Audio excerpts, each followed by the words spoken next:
మన పెళ్లి పత్రికల్లానే ఉన్నాయేంటి?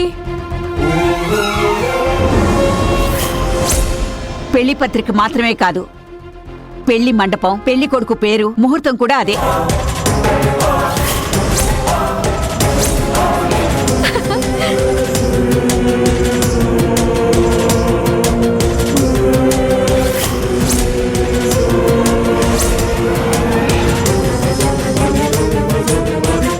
అవును, నీ పేరుంది, వర్ష స్థానంలో మీనాక్షి పేరుందిరా.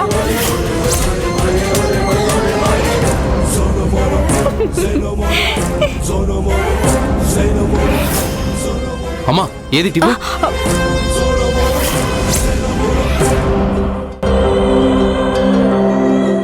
నీకేమైనా పిచ్చి పట్టిందా మీనాక్షి? పిచ్చి పట్టినది రామరాజు, నీ పిచ్చి పట్టినది. మీరు పెట్టించిన ముహూర్తానికి అదే మండపంలో మన పెళ్లి జరగాలి. మీనాక్షి, ఇది పద్ధతి కాదు. ఆడపిల్లవి, జరగని దానికోసం అత్యాశకు పోయి జీవితాన్ని నాశనం చేసుకోకు.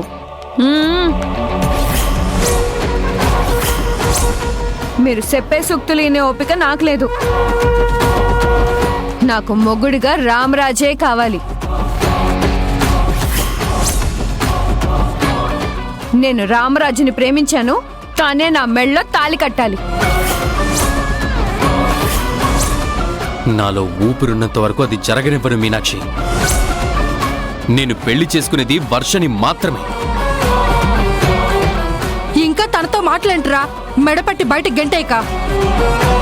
నీ అంతట నువ్వుగా వెళ్తావా, మెడపెట్టి బయటికి గెంటేమంటావా మీనాక్షి? వెళ్ళు.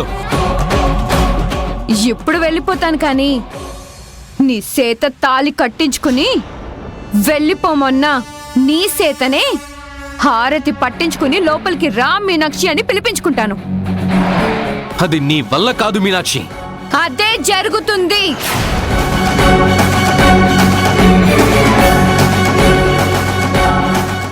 ఏంట్రా ఈ పిచ్చి పిల్ల? తల్లి కూతుళ్ళు ఇద్దరేమన్నా కలిసి ప్లాన్ చేస్తున్నారంటావా? అమ్మా, అనవసరంగా టెన్షన్ పడకు, ఏం కాదు.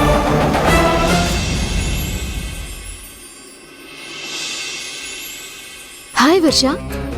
అరిరే, నీ విషయమే మర్చిపోయాను. గుడికి నిన్ను కూడా తీసుకుని వెళ్తే సరిపోయేది.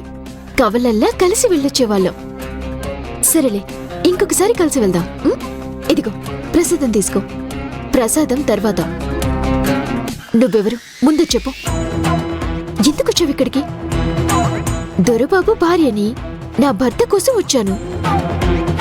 ఇక్కడికొచ్చాకే మనమందరం ఒకటే ఫ్యామిలీ అని కూడా తెలిసింది. ఎందుకలా అడుగుతున్నావు? నేను రావటం, ఇక్కడ ఉండటం నీకేమైనా ఇబ్బందా? నా ఇబ్బంది గురించి తర్వాత. నువ్వెవరు? మళ్ళీ అదే ప్రశ్న అడుగుతావేంటి వర్ష? నేను జ్యోతిని, దొరబాబు భార్యని, శారదమ్మ కూతుర్ని, నీకు సిస్టర్ని. చాలా, నువ్వు జ్యోతివి కాదు. నేనొకటి అడుగుతాను, చెప్పు. నా రూపంలో ఉన్న నువ్వు వర్షవైనప్పుడు నేను జ్యోతిని కాకూడదా?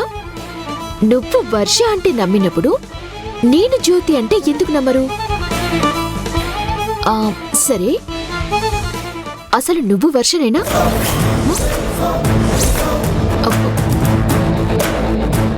వర్షనే.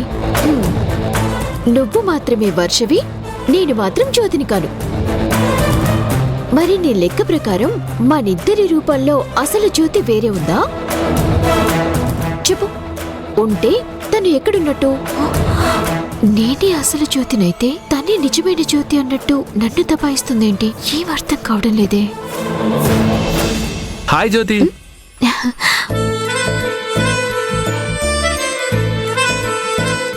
ఎక్కడికి వెళ్ళొస్తున్నావు జ్యోతి? గుడికి వెళ్ళేస్తున్నాను.